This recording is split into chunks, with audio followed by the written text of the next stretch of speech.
नमस्कार, KP news के bulletin में आपका स्वागत है। मैं हूं पूजा आपके साथ। चलिए शुरू करते हैं आज की खबरों का सिलसिला। उससे पहले एक नजर आज के सुर्खियों पर डालते हैं। बीदर शहर के रंग मंदिर में हम एक ही कार्यक्रम आयोजित।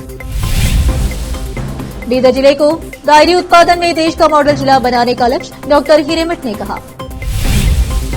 कर्नाटक के सीएम सिद्धरामैया का आरोप, बीजेपी और जेडीएस कांग्रेस सरकार को कमजोर करने की साजिश कर रहे हैं। पूर्व प्रधानमंत्री एच डी गौड़ा ने कहा, अनुच्छेद 370 हटने के बाद जम्मू कश्मीर में शांति। मनीष सिसोदिया का बड़ा दावा, अभी हुए दिल्ली विधानसभा चुनाव तो आप जीतेगी सभी 70 सीटें। शिवाजी महाराज के पुतला मामले में पीएम मोदी ने माफी मांग ली, फिर भी विपक्ष संतुष्ट नहीं, कहा प्रायश्चित कौन करेगा।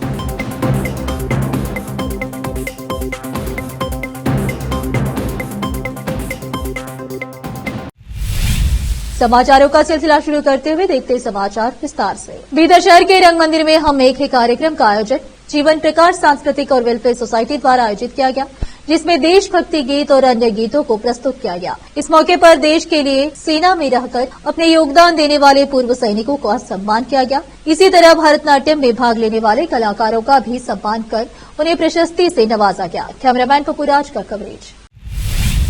श्री क्षेत्र धर्मस्थल ग्राम विकास योजना बीसी ट्रस्ट बीदर जिले को डायरी उत्पादन के मामले में देश में एक मॉडल जिला बनाने के लिए प्रतिबद्ध है। ट्रस्ट के डायरी कार्यक्रम के निदेशक डॉक्टर एस हिरेमठ ने कहा, रविवार को शहर के जिला प्रेस हाउस में एक संवाददाता सम्मेलन को संबोधित करते हुए उन्होंने कहा कि जब राज्यसभा सदस्य और धर्मस्थल के डॉक्टर वीरेंद्र हेगड़े ने प्रधानमंत्री नरेंद्र मोदी को डॉक्टर वीरेंद्र द्वारा लिए गए निर्णयों और योजनाओं के बारे में बताया, हेगड़े बीदर जिले में शिला क्रांति करेंगे। मोदी जी ने डॉक्टर हेगड़े के काम की मुक्त कंठ से सराहना की। इसका उद्देश्य देवानी नस्ल का अच्छा उपयोग करके बीदर जिले में डायरी किसान संघों का विकसित करना है। वर्ष 2022-23 के लिए राज्यसभा सांसद निधि में प्रथम चरण में 250 करोड़ की लागत से बीदर जिले में 7 दूध उत्पादक सहकारी समितियों के लिए नए भवनों का निर्माण किया गया है। पारदर्शिता लाने के लिए 42 दूध उत्पादक सहकारी समितियों का परीक्षण उपकरण और एएमसीयू मशीनें वितरित की गई है। प्रेस कॉन्फ्रेंस में धर्मस्थल ग्राम विकास परियोजना बीसी ट्रस्ट के जिला निदेशक प्रवीण कुमार, ट्रस्ट के जिला जन जागरूकता मंच के अध्यक्ष विरूपाक्ष गादगी, बीदर उत्तर निर्वाचन क्षेत्र के निर्देशक धर्मेंद्र, बीदर दक्षिण निर्वाचन क्षेत्र के निर्देशक संजय और अन्य उपस्थित थे। रोकते समाचारों का सिलसिला एक ब्रेक के लिए, जल्द लौटते हैं ब्रेक के बाद। कील मुहासों के दाग, मस्सा, बालों का झड़ना, गंजापन, चेहरे पर अनचाहे बालों से परेशान लोगों के लिए खुशखबरी। अब इन सभी प्रकार की समस्याओं को दूर करने के लिए शहर बीदर में खुल गया है Biyani skin and hair clinic, cosmetic and laser centre, जहां पर त्वचा, बालों एवं चेहरे पर दाग धब्बे, शरीर में खुजली, नाखूनों से संबंधित बीमारी के अलावा और भी कई बीमारियों का इलाज किया जाता है। इसके अलावा बीदर में पहली बार यहां पर अनचाहे बालों को निकालने के लिए लेजर ट्रीटमेंट अवेलेबल है। अपने खोए हुए बालों के लिए पीआरपी और जीएफसी थेरेपी अवेलेबल है। यहां पर लेजर द्वारा टैटू भी रिमूव किया जाता है और मस्से भी निकाले जाते हैं। Doctor Vinay Kumar Biyani MBBS MD, consultant dermatologist, cosmetologist and trichologist की निगरानी में चलाए जाने वाले स्किन एंड हेयर क्लिनिक में आकर अपनी बीमारियों और समस्याओं को दूर कीजिए और इस क्लिनिक के इलाज से फायदा उठाइए। आज ही चले आइए। यहाँ पर बीदर के अलावा महाराष्ट्र और तेलंगाना से भी पेशेंट आकर लाभ उठा रहे हैं। पहले पीआरपी थेरेपी और लेजर ट्रीटमेंट के लिए लोग हैदराबाद जाते थे, अब यह सब चीजें यहीं बीदर में उपलब्ध है। नई कमान के पास बस स्टॉप के सामने बिल्डिंग में हमारा क्लिनिक है। चले आइए Biyani skin and hair clinic, cosmetic and laser centre. Timing सुबह 11 बजे से 9 बजे तक, 11 to 9 PM। अपॉइंटमेंट के लिए इस नंबर पर संपर्क कीजिए 9243573333। ब्रेक के बाद आपका स्वागत है। आइए देखते हैं देश के अन्य समाचार। मुख्यमंत्री सिद्धरामैया ने कहा कि राज्यपाल थावरचंद गहलोत द्वारा मुडा मामले में उनके खिलाफ मुकदमा चलाने की मंजूरी देना भाजपा और जेडीएस द्वारा उन्हें व्यक्तिगत रूप से निशाना बनाकर कांग्रेस सरकार को अस्थिर करने की साजिश थी। उन्होंने हावेरी रवाना होने से पहले यहां संवाददाताओं से कहा, लेकिन लोगों के आशीर्वाद से सत्ता में आई सरकार को गिराना उनके लिए आसान नहीं होगा। उन्होंने कहा कि भाजपा का राज्य सरकारें गिराने का पुराना रिकॉर्ड है, लेकिन इस बार वह कांग्रेस के किसी विधायक को लुभाने में सक्षम नहीं है। उन्होंने कहा केंद्रीय मंत्री एच डी कुमारस्वामी, पूर्व मंत्री जनार्दन रेड्डी, मुरुगेश निरानी और शशिकला जल्ले के खिलाफ जांच पूरी हो गई है, लेकिन राज्यपाल ने अब तक आरोप पत्र दाखिल करने की अनुमति नहीं दी है। लेकिन उन्होंने बिना किसी जांच के मेरे खिलाफ मुकदमा चलाने की अनुमति दे दी।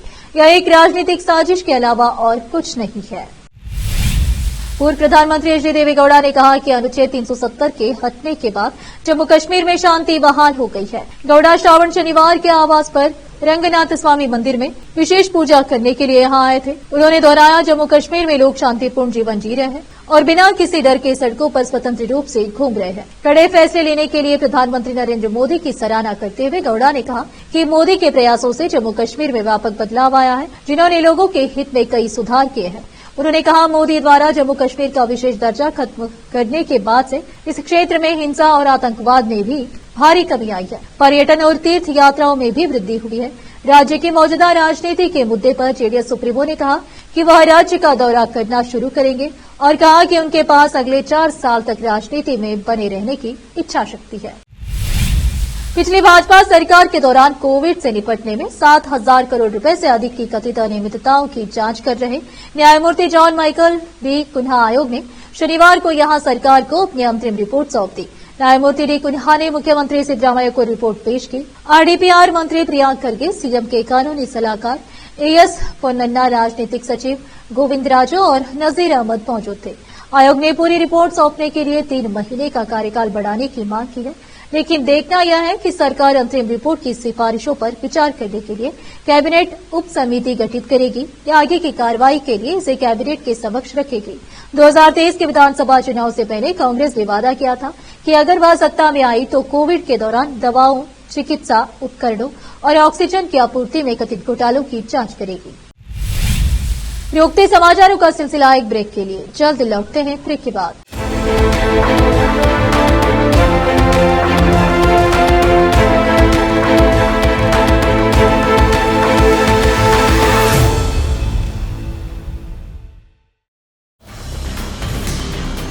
हिंदुस्तान के हर कोने में हम हैं मौजूद।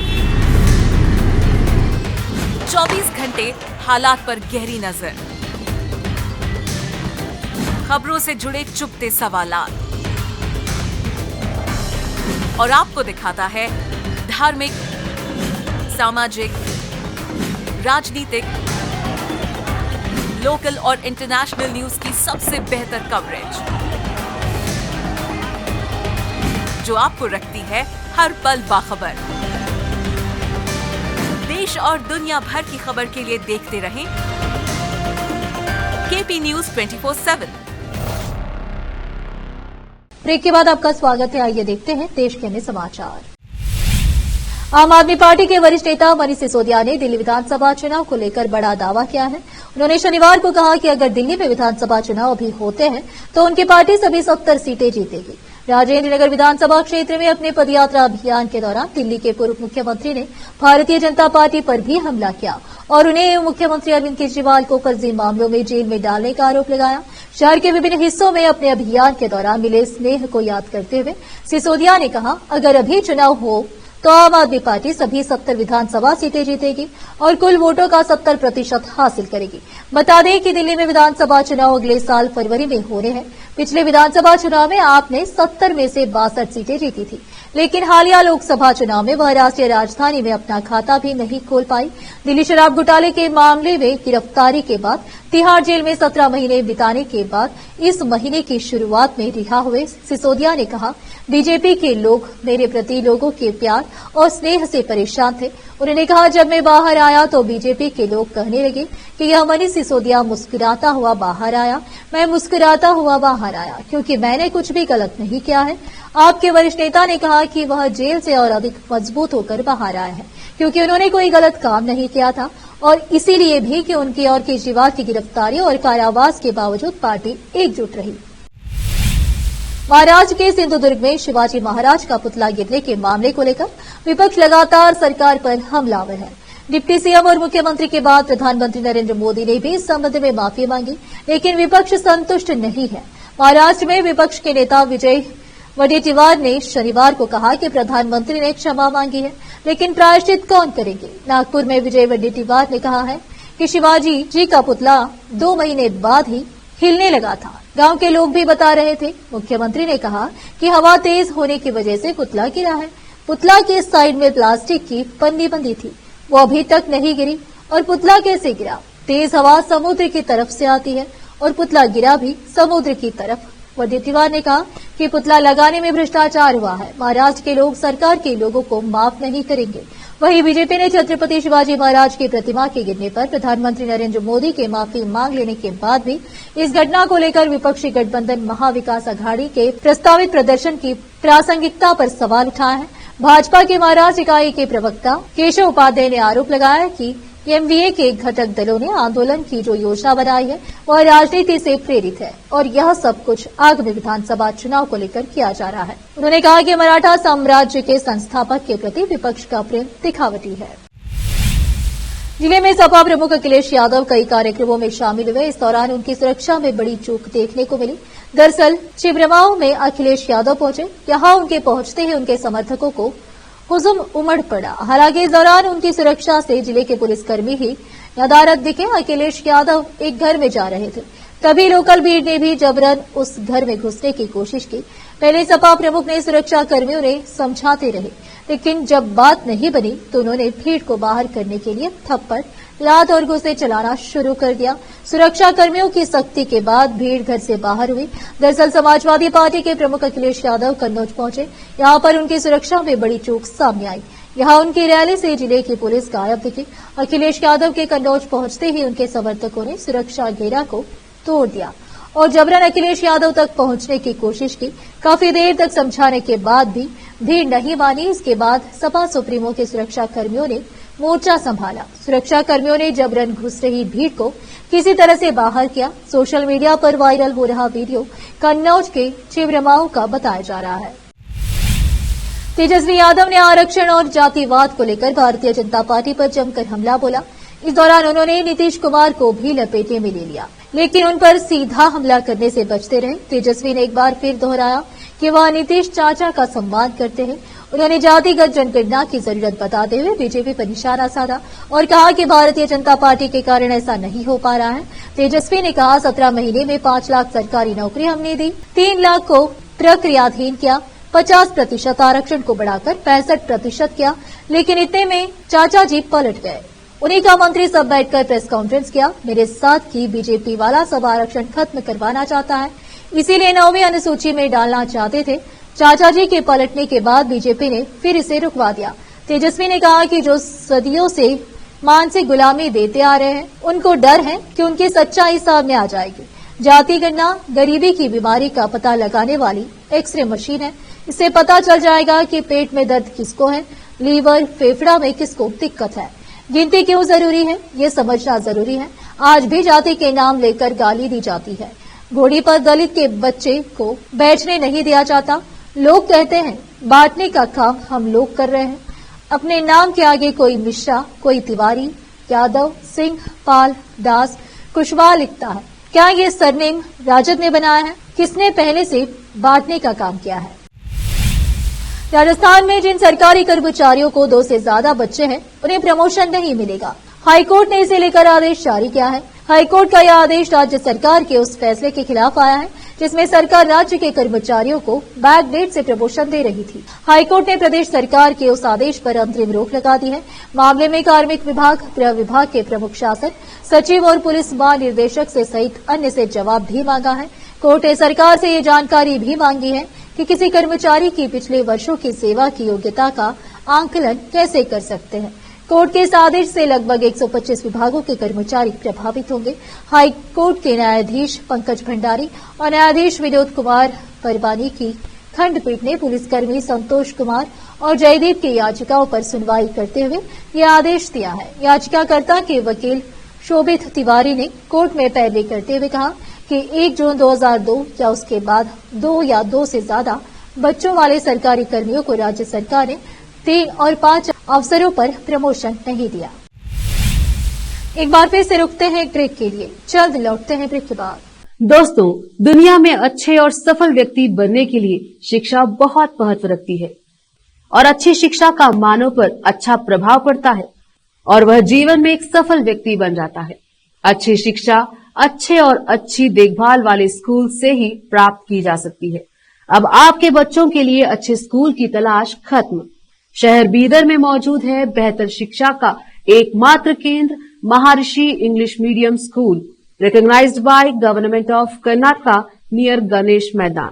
यहाँ पर बेहतर वातावरण में एक्सपर्ट टीचर्स द्वारा शिक्षा दी जाती है। यहाँ पर आपके बच्चों की बेहतर शिक्षा की सुविधा उपलब्ध है। साथ ही यहाँ पर गुणवत्तापूर्ण शिक्षक, प्यारा और देखभाल करने वाला माहौल, ग्रुप एक्टिविटीज, व्यक्तिगत शिक्षा योजनाएं और क्रिएटिव लर्निंग की सुविधा उपलब्ध है। प्री केजी से लेकर 10वीं कक्षा तक की शिक्षा यहाँ पर दी जाती है। प्री केजी से लेकर 10वीं कक्षा के लिए एडमिशन्स खुले हैं।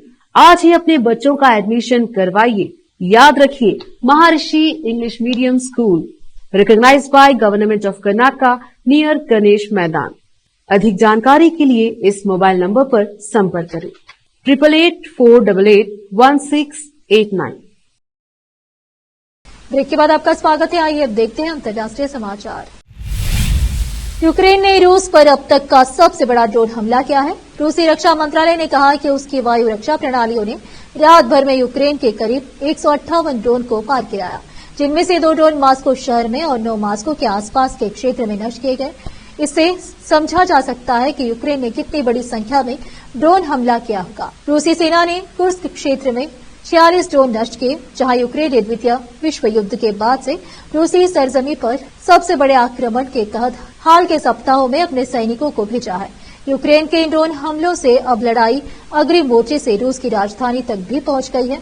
दरअसल की शुरुआत से ही यूक्रेन ने रूसी जमीन पर हवाई हमले तेज कर दिए हैं और उसकी रिफाइनरी तथा तेल केंद्रों को निशाना बना है।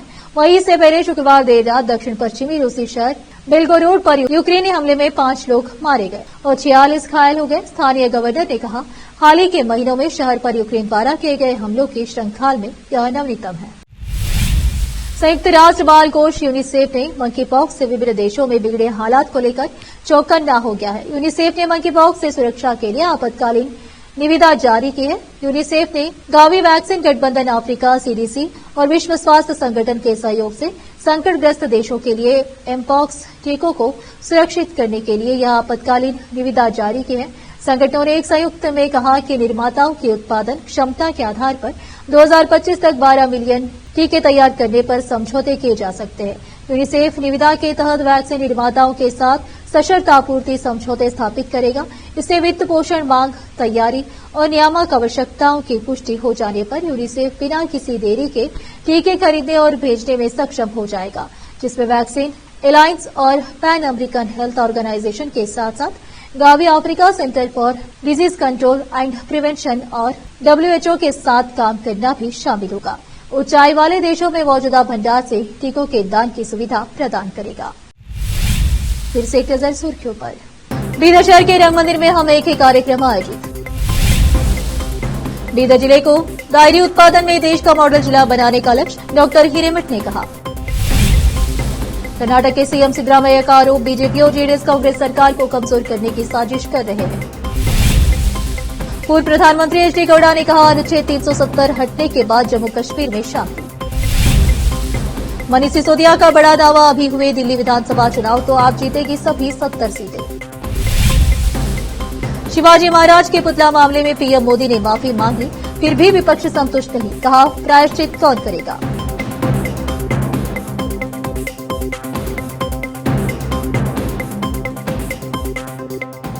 केपी न्यूज के बुलेटिन में आज इतना ही। आप देख रहे थे हमारा चैनल केपी न्यूज 24/7। धन्यवाद।